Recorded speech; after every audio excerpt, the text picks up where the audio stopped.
Então, boa noite a todos de novo, né? Eu vou começar a gravação, eu já tinha... Pablo, vou gravar, perdão, cara. Eu peço desculpas, eu não tinha lembrado disso, agora eu tô gravando, tá? Vou começar a gravação com correção de prova.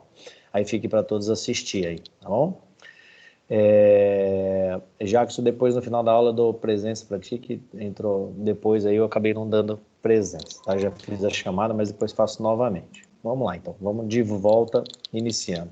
Então, nós estamos falando da primeira questão da prova, que fala sobre a situação de que o Fernando ficou extremamente... teve uma relação amorosa com a sua empregada doméstica e, por causa disso, começou a tratar ela de forma mais ríspida, mas sempre, né, sem exceder as suas prerrogativas de patrão. Isso aqui é importante ficar claro. Depois, ele acabou pedindo, houve um incidente lá que os filhos molharam todo o banheiro, e ele pediu que a empregada doméstica então lavasse aquele banheiro mesmo, ela já com 7 meses de gravidez, com dificuldade de se abaixar pelo tamanho da barriga e tal. E ela acabou caindo, e nessa queda quebrou o braço e apresentou sangramento vaginal, que depois, levado ao hospital, né, foi socorrida pelo próprio Fernando, inclusive, né, levado ao hospital, e ela veio a perder o bebê que ela carregava em seu ventre. Está aqui, esta parte aqui, perfeito? Então, o que nós temos? Como opção correta, nós temos lesão corporal de natureza culposa. Por que culposa? Porque lá no artigo 129, parágrafo 6º, salvo engano, vamos nos socorrer lá no 129, aqui, lesão corporal, né? E ele vai falar lá, ofender a integridade corporal e saúde, e no parágrafo 6º ele vai falar da lesão corporal culposa, tá aqui, tá? Então, seria esse o gabarito como acertado. O que tem que tomar um pouco de cuidado, lá na questão, se vocês observarem a questão, ele fala que ela teve, né, escorregou tal, e que ele agiu de forma imprudente. Então, tem aqui, ó, Fernando, de forma imprudente, determinou que ela, já com 7 meses de gravidez, lavasse o referido cômodo. Tá aqui essa frase, eu acho que responde a questão. O que tem que tomar um pouco só de cuidado, que eu gosto de chamar a atenção de vocês, é que ainda que teve um resultado aborto, e aí lá na lesão corporal, vamos voltar para o código, então lá na lesão corporal, nós temos aqui, numa lesão corporal gravíssima, parágrafo 2º, vai dizer o resultado aborto. Então tem que tomar um pouco de cuidado. Puxa, teve resultado aborto. Ele chama muita atenção de responder esta alternativa, que inclusive tem aqui. Seria aqui, ó, lesão corporal dolosa, tá? Então essa lesão corporal dolosa seria em face talvez, do parágrafo 2º ali do aborto. Mas não existe ela, né, como já foi demonstrado ali, não existe ela, porque nós temos o que podemos falar de imprudência na conduta dele. Então é culpa. O resultado qualificador, eventualmente, do aborto não leva nada em consideração porque o elemento subjetivo é culpa. E este resultado qualificador aqui do aborto só cabe na figura dolosa. Portanto, não tem como ir para essa resposta, tá? Mas tem que tomar um pouco de cuidado. Né? Aborto aqui não teria, porque também teria que ser doloso. Aborto e lesão corporal, mesmo o raciocínio, também teria que ser dolosa a conduta. Logo, a alternativa quinta aqui seria lesão corporal, natureza culposa, a resposta. Tudo bem? Tranquilos? Alguma dúvida? Posso passar para a próxima questão? Se tiver dúvida, pode abrir o microfone e falar, tá? Bem tranquilo, embora eu vou deixar gravado, depois eu vou subir esse vídeo até. Mas ela vai servir para dúvidas dos outros alunos, tá bom? Vamos lá para a segunda questão. Então, a segunda questão vai uma questão um pouco mais simples. Aí vamos lá, considere a situação hipotética. Maria, pessoa muito pobre, sem marido e com 2 filhos menores, cuja renda familiar total é de R$ 100 por mês, após sacar R$ 20 do programa Bolsa Família, pegou um ônibus para voltar para casa. Dentro do coletivo, Hércules, de 30 anos de idade, pessoa reincidente na prática de crimes, mediante extrema habilidade manual, então está aqui, ó, extrema habilidade manual, importante essa conjunção aqui, conseguiu subtrair esse dinheiro, os R$ 20 do bolso da calça de Maria, sem que esta percebesse. Neste caso, então nós temos lá o Hércules, alternativa 2, Hércules praticando um crime de furto qualificado. O que seria o qualificador aqui? Vamos lá no socorrer da lei, no artigo 155 do Código Penal, que vai dizer furto qualificado. Então, está aqui o furto, subtrair para si ou para outro em coisa alheia móvel, foi o que ele fez, um furto, teve dolo na sua conduta, e ele tem no parágrafo 4º aqui a destreza. Tá? A destreza, parágrafo 4º, inciso 2º. Então, é uma qualificadora, um furto qualificado. É o que ele fez aqui, ó. Mediante extrema habilidade manual, conseguiu subtrair sem que esta percebesse. Então, se ele consegue subtrair sem que ela perceba, com habilidade manual única, tirando dinheiro do bolso da calça de Maria, isso seria um furto qualificado pela destreza, tá certo? O que tem que tomar um pouco de cuidado. Furto simples, não, em face da destreza, ficou claro. 3, furto privilegiado, não, porque o privilégio é quando o criminoso é primário, está lá no parágrafo 2º, né? Então, o criminoso sendo primário, não é o caso dele, porque está dito aqui claramente, né? É aqui, ó, pessoa reincidente em prática de crimes, portanto, afasta essa figura do privilégio. E aí vem aqui o 4º, aqui, ó, deve ser reconhecida, no caso, a incidência possível da insignificância, tornando o fato atípico. Isso aqui tem que tomar cuidado. Os R$20 nos chama atenção para ser insignificante, mas não é. Por quê? Porque o contexto da questão mostra, ó, Maria, pessoa muito pobre, com 2 filhos, e que a renda familiar dela é R$100 por mês. Se tu pegar R$20, são 20% da renda de um mês todo dela, né? Então, não é... Lembrando que o princípio da insignificância, lá do Klaus Roxin, é quando a conduta ela tem uma lesão insignificante, ínfima, não relevante para o bem jurídico, né? Mas tem que ser levado em consideração não só a situação do contexto social como um todo, e aí os R$20 talvez fosse pequeno para um contexto social, mas em consideração também a vítima, aquela que tem a seu bem jurídico lesionado. Então, nesse caso aqui, os R$20 é passível de lesão do bem jurídico dela. Logo, não é o princípio da insignificância. Tá certo? Então, com isso, ficamos com a resposta aqui, A2, furto qualificado pela destreza. Ok? Alguma dúvida? Podemos prosseguir para a terceira. Se ficar dúvida, chame a atenção, por favor, não deixa passar. Vamos lá. 3. Questão 3. Roberto, 25 anos de idade, estava desgostoso com a vida, tendo dito isto para uma amiga Paula, né, de 30 anos de idade. Como tinha inveja de seu amigo, resolveu aproveitar a oportunidade para fazer nascer na cabeça dele a ideia do suicídio. Tanto argumentou que conseguiu convencer o Roberto a se matar. Então ela instigou, ela, né, alimentou essa ideia. Para tanto, o homem subiu até o terraço de um prédio e de lá se jogou. Porém, sua queda foi amortecida por um toldo, tendo apenas sofrido algumas lesões que o deixaram impossibilitado para o trabalho por 20 dias. Nesse caso, aí vamos lá, lembrando, nós estamos aqui dentro de um crime de auxílio e instigação ao suicídio, que teve a reforma agora no final do ano de 2019, né, no final do ano passado. Então vamos lá, no artigo 122, vamos retomar ele aqui, 122. Induzimento, instigação, auxílio, suicídio ou automutilação, que foi inserido agora nessa reforma, né?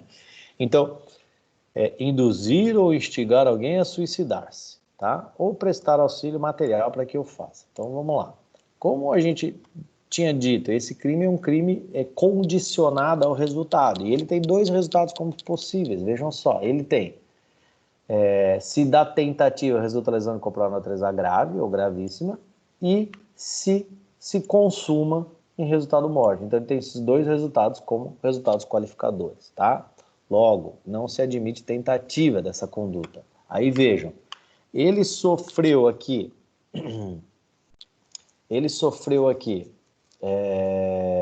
cadê?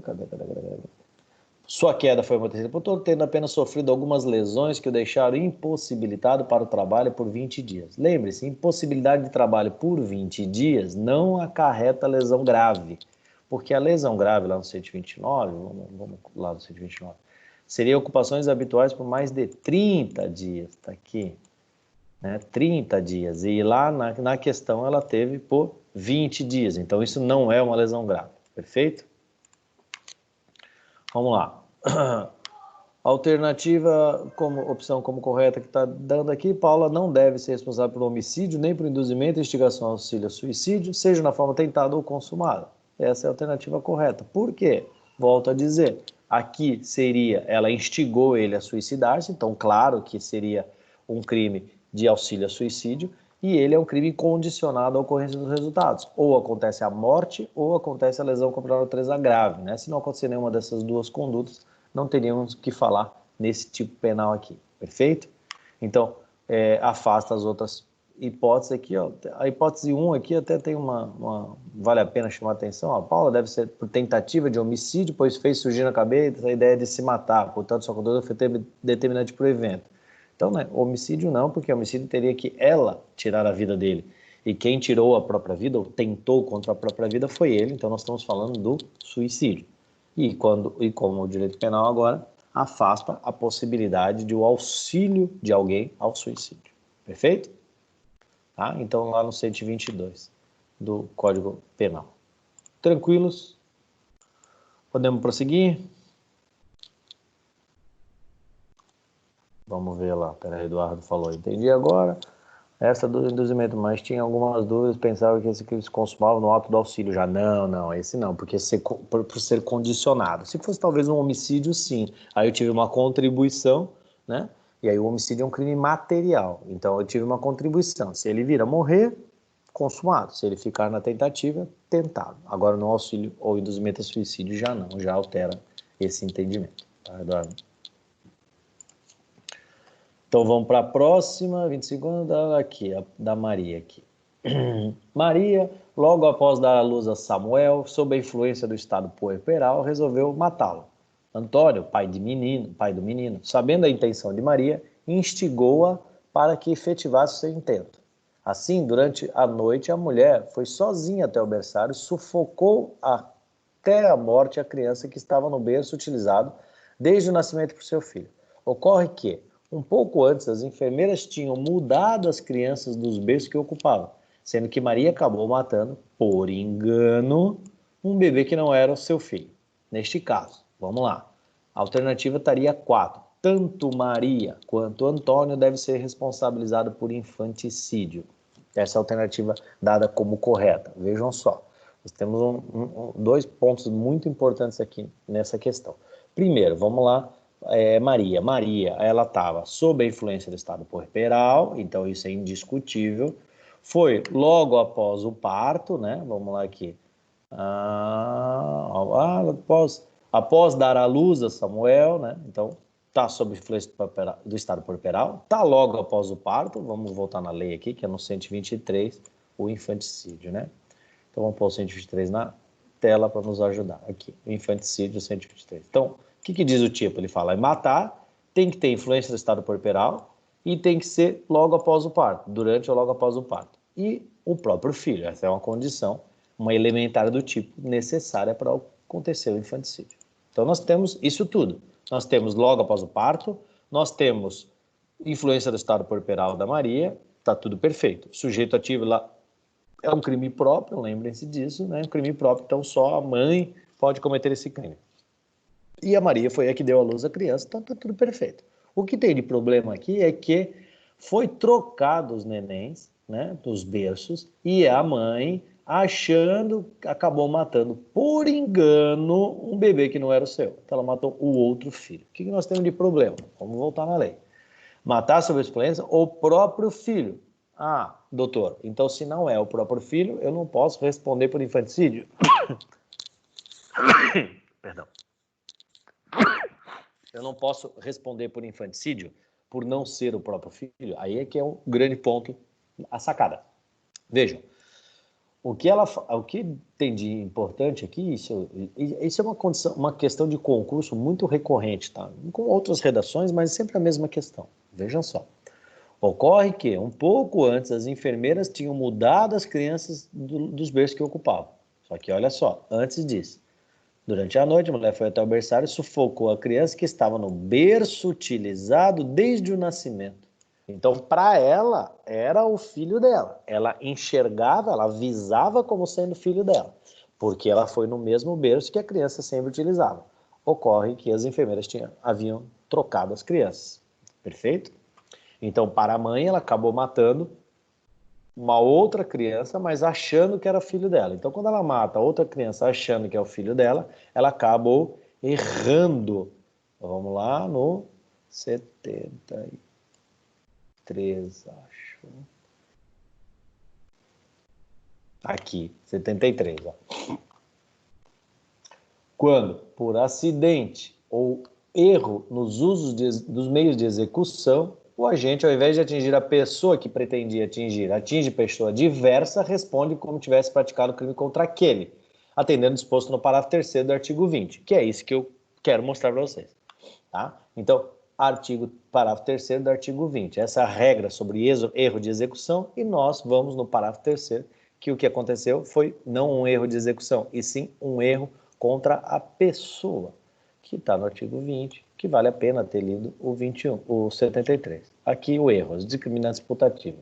Erro contra a pessoa, está aqui. O erro contra a pessoa contra a qual o crime é praticado não o isenta de pena. Não se considera, e aí é isso que importa, não se consideram, neste caso, as condições ou qualidade da vítima, senão a pessoa contra quem ele queria praticar o crime.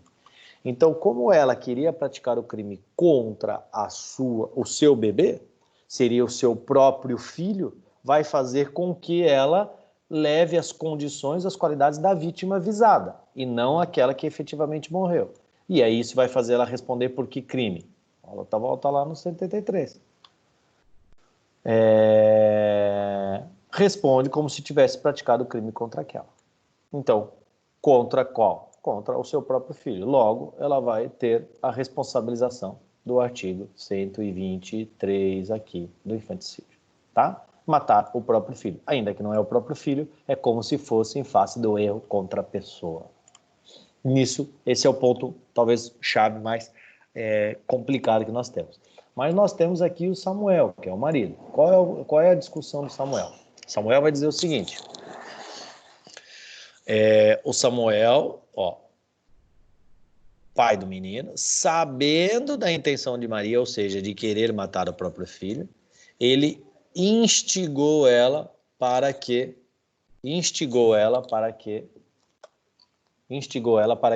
efetivasse o seu intento.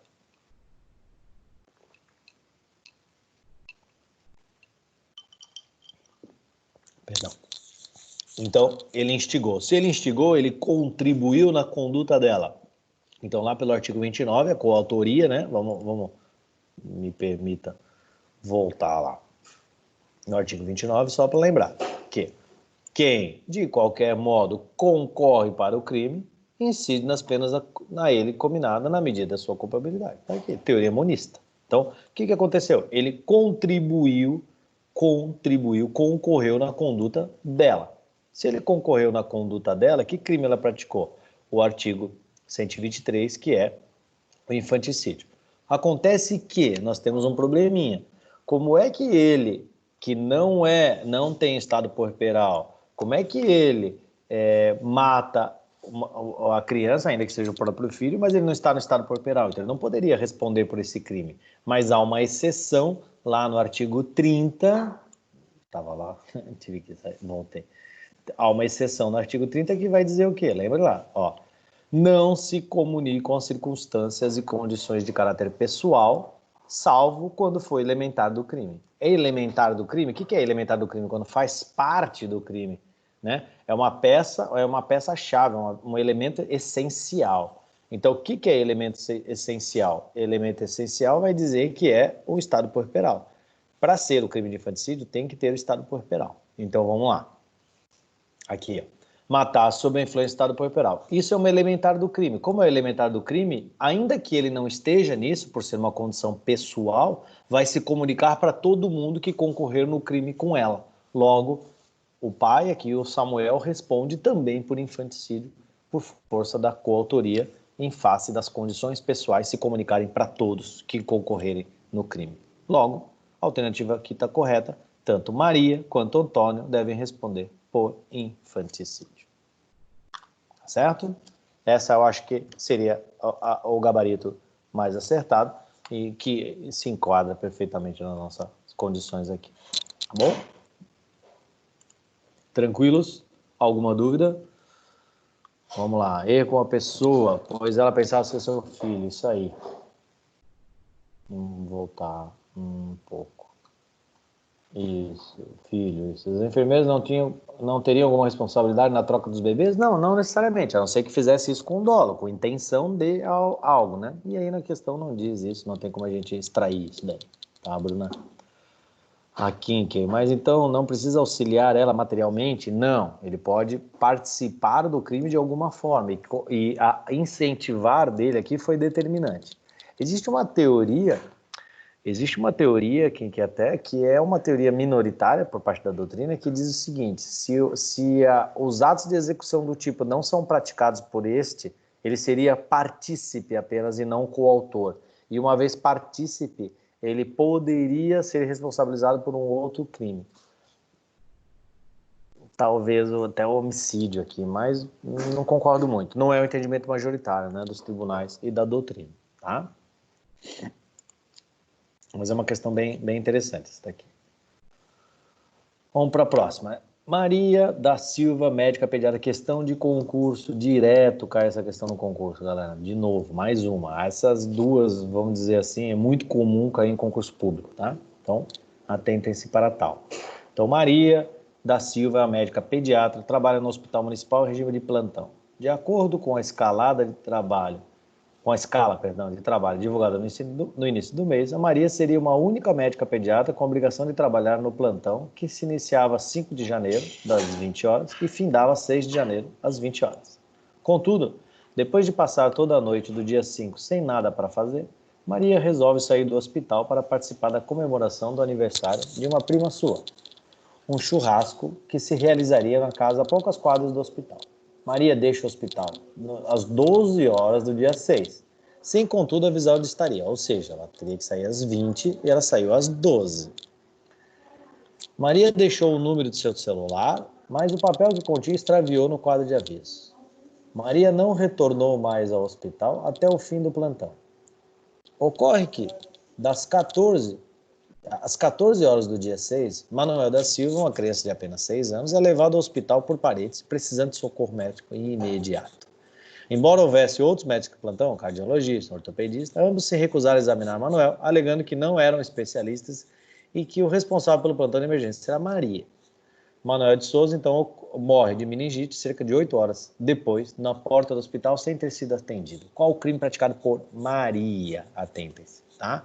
Maria sairia às 20 horas, saiu às 12 horas, ela era médica plantonista, ela era especialista, ela era responsável pelo atendimento. Vamos lá? Com isso, eu remeto vocês ao artigo 13 lá do Código Penal, que vai falar o quê? O dever de garantidor, lembram? Dever de garantidor. Então, ele vai falar das relações de causalidade, né? E que vai dizer que o resultado depende da existência de crime e somente é imputado a quem deu causa. Considera-se, então, causa a ação ou omissão sem a qual o resultado não teria ocorrido. Essa é a regra de causalidade, nexo de causalidade de qualquer crime, ordenamento jurídico brasileiro. Aí nós temos lá no parágrafo 2º. O que nós temos aqui é uma omissão. Ficou claro que há uma omissão. Não teve comissão, não teve ação, não é comissiva. Ela não fez algo para matar a criança. Ela simplesmente não estava no local, então ela se omitiu de atendê-lo. Perfeito? Então, uma omissão. Só que essa omissão, ela tem relevância, essa relevância para efeitos penais, em 3 hipóteses, né? Então, vamos lá. Quando é o chamado dever de garantidor, né? O dever de garante. Então, vamos lá. A omissão é penalmente relevante quando o omitente devia e podia agir para evitar o resultado. Então, vamos lá. Devia e podia agir para evitar o resultado. Então, quem deve agir? Essa é a pergunta que fica. Quem deve agir para evitar o resultado? O dever, daí ele continua explicando. O dever de agir incumbe quem? 3 hipóteses. Alternativa A, primeira, a linha A. Tem por obrigação o cuidado, proteção e vigilância. O pai, a mãe. Então tem obrigação legal de vigilância. Tem o dever de garantidor. Logo, não pode se omitir. B, de outra forma, assumiu a responsabilidade de impedir o resultado. Então é aquele contratual tratado pela doutrina. É aquele que é o médico, no plantão, a babá cuidando da criança e assim por diante, né? O salva-vidas na praia e tal. C, seu comportamento anterior criou o risco de ocorrência do resultado. É quando o exemplo mais clássico é aquele que muito comum, às vezes, em trotes de faculdade, até cito isso em aula, jogou uma pessoa na piscina e a pessoa não sabe nadar, e a pessoa está lá morrendo. Se eu me omitir, eu tenho o dever de impedir. Por que eu tenho o dever? Porque eu criei o risco anterior, fui eu que criei essa possibilidade de ocorrência do resultado. Então eu tenho que impedir isso daí, ok? Essas três, bem rápido, um resumo bem rápido, essas três são as hipóteses de garantidor. Então a médica lá, a pediatra, está claramente numa situação de garantidor. Então a omissão dela é relevante. Logo, ela teria alguma responsabilização pelo crime. No entanto, e aí há um ponto que muitos deixam passar desapercebido e chama a atenção de vocês para não deixar isso acontecer. Ele diz que a omissão é penalmente irrelevante quando o omitente devia agir para evitar o resultado. Então, devia? Sim, devia, professor, porque está lá no dever de garantidor. Resolvido. O problema está aqui, ó. Ninguém lê. Todo mundo passa batido nesta parte. Devia e podia evitar. Ela podia evitar? Ela podia evitar a ocorrência do resultado? Ela podia agir? Essa é a pergunta. Leu a questão dessas, tem que perguntar isso. Ela devia? Devia. Por isso, isso, isso. Está lá o dever de garantidor. Ela podia? Não, não podia. Por que ela não podia? Pode ser N alternativas. Pode ser, de repente, ela passou mal, tomou algum medicamento, aconteceu alguma coisa de saúde, estava indisposta, passou mal e não conseguia agir. Pode ser que ela, sei lá, qualquer alternativa. Mas a hipótese no nosso caso aqui é o quê? Ela saiu do local. Ela não estava no hospital. Ou uma falha, mas doutor, ela deveria sair às 20 horas e ela saiu às 12. E aí, como é que fica isso? Não tem problema.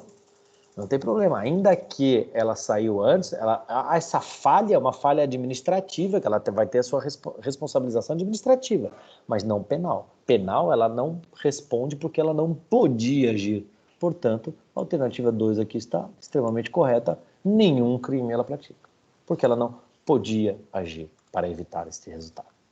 Ok?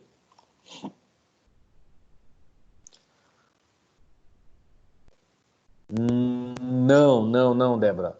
A Débora pergunta lá, então, mas não podia agir justamente por conta da omissão dela? Não é que ela se omitiu. Ela deixou o local, ela fez uma conduta atípica, né? Sair do local não é crime, né? Ela teria alguma falha administrativa, se for um hospital público, por exemplo, responder administrativamente por a falha de deixar o local. Mas ela não se omitiu de atender a criança porque ela nem sabia do atendimento. Seria diferente a responsabilidade, e aí concordo com você, Débora, se ela se deparasse com a criança entrando lá no hospital e ela falasse, não vou atender porque quero ir embora, vou sair para a festa e deixa para lá. Aí eu teria problemas de responsabilização. Neste caso, não. Tá? Neste caso, não, porque ela não está. Mas essa conduta típica gerou a omissão. Não, mas não foi. Não gerou a omissão. Ela não se omitiu. Ela não estava no local. Né? A omissão é o não fazer algo. E ela não é que ela não fez algo. Ela não estava lá para fazer. Ela não tem nem conhecimento desse fato. Tá? Seria, vou mudar o exemplo. Que, como eu disse, é questão de concurso público muito comum. Né? Então, outra hipótese de perguntar isso seria aquele salva-vidas que do meio-dia a 1 ele almoça. É o horário dele de almoço. E aí, de repente, ele dormiu depois do almoço e dormiu um pouco a mais, dormiu até 1h40 da tarde. E aí, nisso, uma pessoa se afogou lá 1h30 no mar. Então, ele responde por isso? Não, porque ele acabou dormindo. Ele não podia agir porque ele não estava naquele local, né? Mas outros médicos poderiam ser responsáveis pela omissão? Aí sim, Pablo, aí eu concordo. Deveria estar. A Débora está revoltada. Deveria estar, realmente, deveria. Mas acabou não estando, não pode agir sem estar no local. E o dos outros médicos, ali a pergunta do Pablo, sim, dos outros médicos, sim, poderia ser responsabilizado pelo dever de garantidor. Principalmente médico, tá? Porque médico tem essa condição de que deve agir, tá? Eles tendo conhecimento, ainda que não especialista, mas por um atendimento emergencial, por um atendimento de grave perigo para salvar a criança, ali eles deveriam agir. Daí, neste caso, eles poderiam ser responsabilizados. Mas só fiquem atentos. A questão não pergunta deles, né? Aqui, batendo papo na explicação. Perfeito, não tenho dúvida nenhuma. Tá bom? Débora fica revoltada. Pode falar. Pode, claro, deve. Que escrever. Referente ao homicídio culposo, no parágrafo 4º, quando fala da questão aqui, ó, se o crime resulta de inobservância de regra técnica de profissão, não teria como enquadrar nesse sentido, porque ela saiu no horário de trabalho dela, que era o plantão, que era uma obrigação dela estar lá para ir para um churrasco, ela não tinha um motivo que justificasse essa saída dela de lá. Perfeito, mas olha só, deixa eu só te mostrar uma coisa aqui. Esse parágrafo que tu chama atenção aqui, que é o inobservância de regra técnica, aqui ela teria que ter agido, teria que ter conduta dela. Inobservância de regra técnica é quando algum médico, vou dar o exemplo só no médico, porque a gente está nessa, o médico está ali fazendo uma cirurgia e de repente ele deveria de passar algum produto para evitar o sangramento maior. E ele fala, não tem problema, eu sou tão bom nisso que eu não vou fazer isso e tal, e passa batido e não usa porque preguiça. Ele acabou sendo imprudente. Então ele inobserva uma regra da profissão dele, né? E aí, talvez, dentro da ideia do homicídio culposo, se morresse a pessoa. Ali naquele caso, não, porque também, se ela estivesse no local e não tivesse agido, seria dolosa a conduta, nem culposo seria. Tá? Nem culposo seria, porque ela estaria no local e deveria agir. Quando tem o dever de garantidor, deixa de ser culposo, passa a ser dolosa a conduta. É como se eu matasse a criança, né? Sei lá, a babá que está vendo o bebê que está do lado dela, ela está cuidando, o bebê se afogando, e ela não faz nada, deixa se afogar, é como se ela estivesse afogando a criança, asfixiando a criança. Por isso, o dever de garantidor, né? O dever de agir para impedir o resultado. Tá? Entendeu, Débora? Eu sei que pode revoltar um pouco, principalmente se tu materializar isso como um fato verdadeiro, né? Seria meio... É bizarro pensar nessa resposta, né? É bizarro. Não se conforma, eu concordo. Entendeu é uma coisa, né? Não se conformar é outra. Assim como uma outra coisa que não se conforma, às vezes, Débora, é o homem, por exemplo, uma outra pessoa, como a gente falou do infanticídio, responder por infanticídio também. Muitos não concordam, falam assim, não é justo responder por infanticídio, porque aquele infanticídio é um crime com uma pena menor, dada um trabalho diferenciado para a mulher parturiente ali que está no estado puerperal.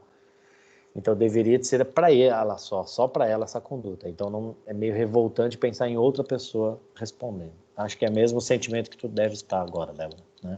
De inconformismo. Tá? Vamos para a próxima. Vamos prosseguir aqui Quanto ao crime de roubo, né? Então, agora vamos para os crimes patrimoniais aqui. Quanto ao crime de roubo, assinar a alternativa correta. Então, a alternativa correta estaria aqui a alternativa 3, que vai dizer o quê? Há decisões do STF e do STJ considerando dispensável, em certos casos, a apreensão da arma e a respectiva perícia para fins de aplicação da majorante do emprego de arma para a prática do crime de roubo, servindo como prova a palavra da vítima. E se vocês lembrarem, na aula que está lá no nosso canal do YouTube, lá, né, assistam lá de novo, para quem ficou com dúvida. A palavra da vítima, nesses crimes, tem um valor probante muito alto, né? Então, assim, a questão da arma, se a vítima falar que viu a arma, ainda que ela não tenha sido apreendida, por exemplo, numa fuga, o sujeito ativo do crime joga a arma no rio, então ela não foi presa a arma. Mas ao escutar a vítima diz, olha, ele me apontou um revólver e anunciou o assalto. Então a vítima, a palavra da vítima, a prova da existência do emprego de arma, que é necessária para aquela majorante lá do roubo lá do 157, né? Portanto, claramente tranquila essa questão, acho que bem fácil da gente entender, né? Ele tem é legal, se me permite aqui, deixa eu só ver se ficaram com dúvida dessa alternativa em especial, aí eu vou ler as outras ali, porque ela fala de maneira mais ampla, né? Então vamos lá, ó. A1, vamos ver por que A1 está errado, né? O agente que utiliza a arma de brinquedo para subtrair mediante grave ameaça objetos da vítima, que pensa tratar-se de arma verdadeira não comete o crime de roubo, considerando a ineficácia absoluta do meio utilizado. Claro que não, né? Porque a arma é um elemento, seja ela de brinquedo, um brinquedo com aspecto de arma ou qualquer outra coisa. O que caracteriza o roubo, neste caso, seria a grave ameaça. Então, a grave ameaça com a intenção da subtração dos bens da vítima é roubo, claramente, né? O que a arma de brinquedo não incide é o aumento de pena por emprego de arma, aí sim, mas não deixa de ser crime de roubo, tá? A2, o roubo, tanto próprio quanto impróprio, então parágrafo 1º e parágrafo 2º, lá 157, né? Pode ser praticado mediante violência imprópria. Por exemplo, o agente que faz a vítima, que faz a vítima, sem esta saber, ingerir substância que a torne totalmente dopada e dela subtrai bens. É que está errado. Por quê? Porque essa violência imprópria, ela não é possível a sua aplicação no roubo impróprio, né? Vamos lá no 157 e mostro para vocês. Então, o 157 vai dizer o quê? Aqui, 157 vai dizer no próprio. Então, no próprio, ele diz lá, pode praticar mediante grave ameaça, mediante violência, e aí aqui, ou depois de haver, por qualquer meio, reduzida a impossibilidade de resistência. Essa é a chamada violência imprópria, né? Mas no parágrafo 1º, que é o roubo impróprio, não permite isso. Ele permite com emprego de violência ou grave ameaça, apenas esses dois elementos, tá? Então, esse é o ponto que estaria errado aqui nessa alternativa, a violência imprópria.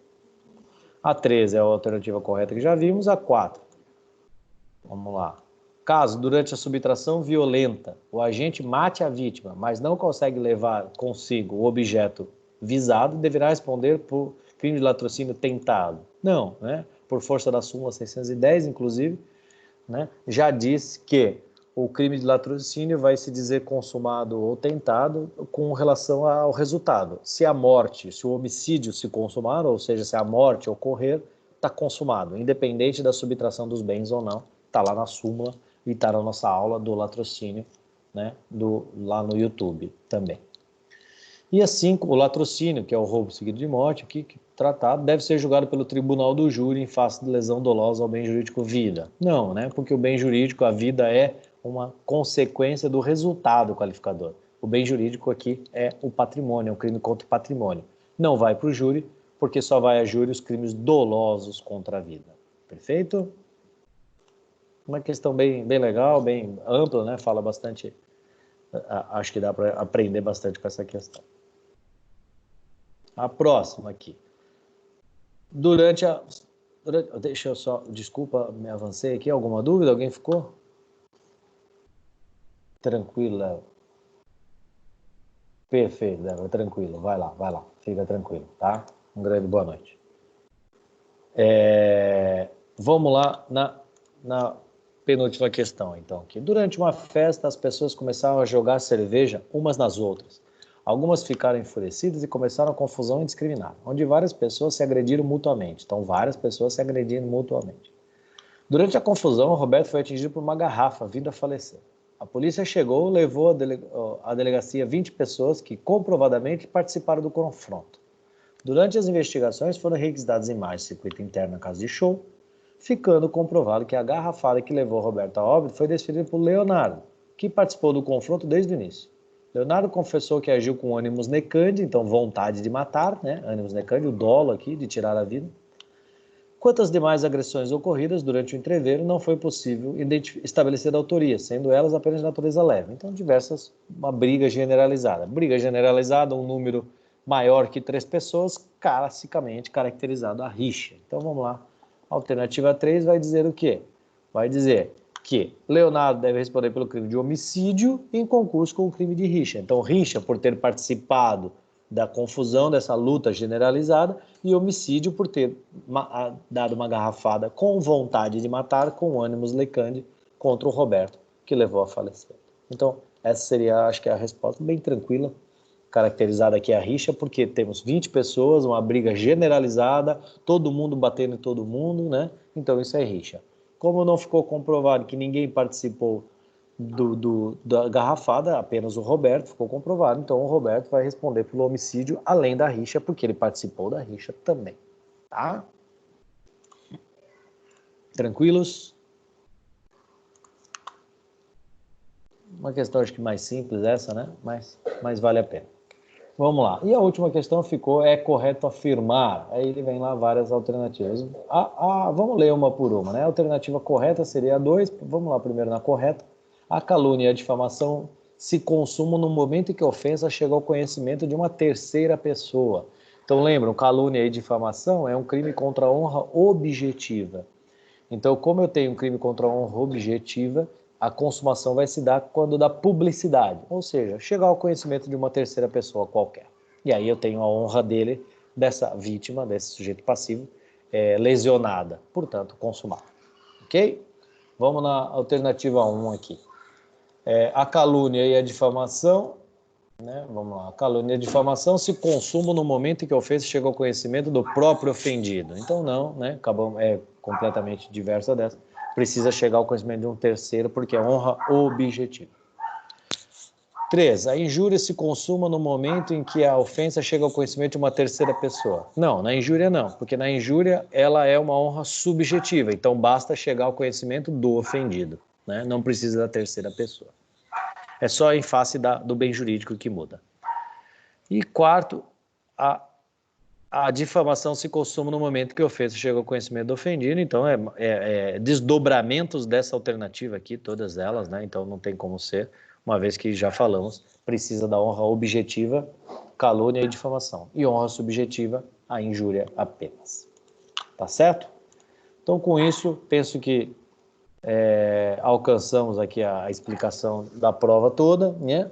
A prova aí do 5º A noturno, e ficamos por aí com esta prova, com esta correção de prova. Acho que serviu para tirar algumas dúvidas, ajudar em outras discussões e outros ensinamentos e estudos de vocês aí para alguns concursos ou outras provas novas. Alguém ficou com alguma dúvida? Quer perguntar?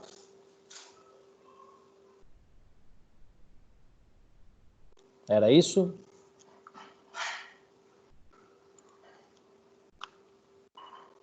Então tá, eu vou encerrar a gravação por aqui, tá? Um grande abraço, uma boa noite a todos.